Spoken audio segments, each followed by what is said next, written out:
दिन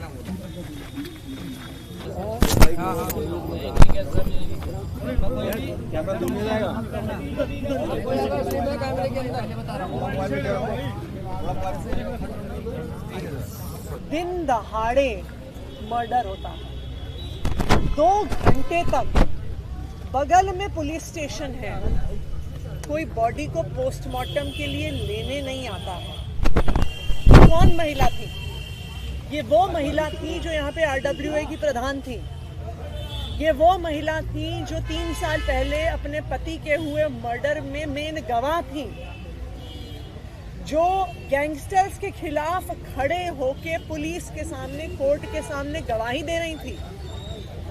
और आज दिल्ली की कानून व्यवस्था का ये हाल हो गया है कि वही लोग जो गवाह उनके खिलाफ गवाही देने वाला था, दिन दहाड़े उसका मर्डर कर देते हैं।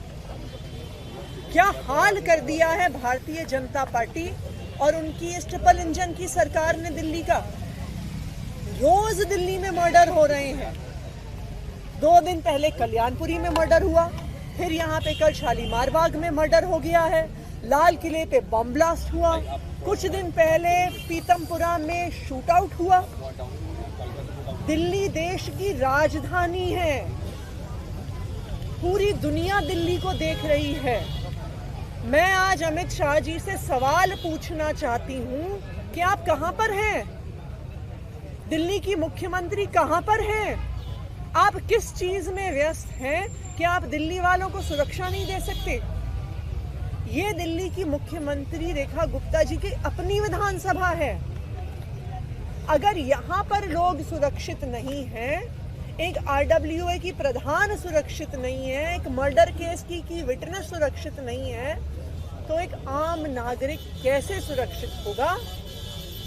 अमित शाह जी से मैंने मिलने का समय मांगा है और मैं उम्मीद करती हूँ कि अगर अमित शाह जी को दिल्ली के लोगों की चिंता है तो वो समय देंगे और दिल्ली की लॉ एंड ऑर्डर की स्थिति को सुधारने का काम करेंगे। इसके अलावा एक विषय और है मैम, आपने पुलिस कमेटी को जवाब दिया, क्या कुछ मांग की है और जो आरोप लगाए कैसे आप उसको देख रहे हैं?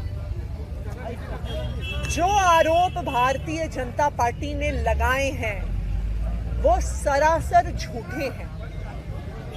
सिख गुरुओं के लिए, खासकर गुरु तेग बहादुर जी के लिए, मेरी और मेरी परिवार की बहुत कट्टर आस्था है। मैं तो खुद ऐसे परिवार से आती हूँ जहाँ पे परिवार का, उस पीढ़ी का सबसे बड़ा लड़का गुरुद्वारे में जाता है, सिख बनता है समाज की सेवा के लिए।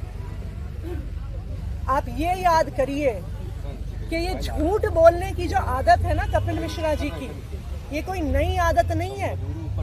ये वही कपिल मिश्रा हैं जिन्होंने झूठा आरोप लगाया था कि मैंने अपनी आंखों से अरविंद केजरीवाल को पैसे लेते हुए देखा, और फिर यही कपिल मिश्रा को कोर्ट के सामने माफी मांगनी पड़ी थी और कहना पड़ा था कि मैं झूठ बोल रहा हूं। और आज फिर से यही होगा।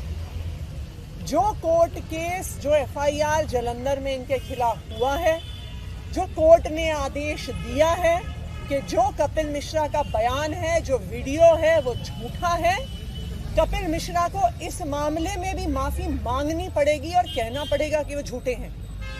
गुरुओं का अपमान कपिल मिश्रा जी ने किया है अपनी टुच्ची राजनीति के लिए, पोल्यूशन पे चर्चा से भागने के लिए। ऐसी टुच्ची राजनीति के लिए उन्होंने गुरुओं का अपमान किया, वीडियो को एडिट किया, गुरुओं का नाम डाला, गुरुओं के नाम पे राजनीति करी। और याद करिए, ये वही भारतीय जनता पार्टी है जिसने जब हमारे सिख भाई किसान आंदोलन कर रहे थे 3 काले कानूनों के खिलाफ, उनको खालिस्तानी कहा था। कपिल मिश्रा जी ने तो उनके खिलाफ ऐसी अश्लील भाषा का प्रयोग किया था जो हम सब यहाँ पे कह नहीं सकते। इन्हीं की कंगना रनौत जी, नितिन पटेल जी, मीनाक्षी लेखी जी ने कोई कसर नहीं छोड़ी थी हमारे सिख भाइयों को खालिस्तानी कहने में।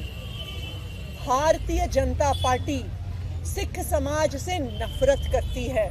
ये नफरत आज की नहीं है, ये नफरत किसान आंदोलन में हमने देखी, ये नफरत आज हमने देखी है। वो किस तरह से टुच्ची राजनीति के लिए गुरुओं का नाम लेने के लिए तैयार हैं।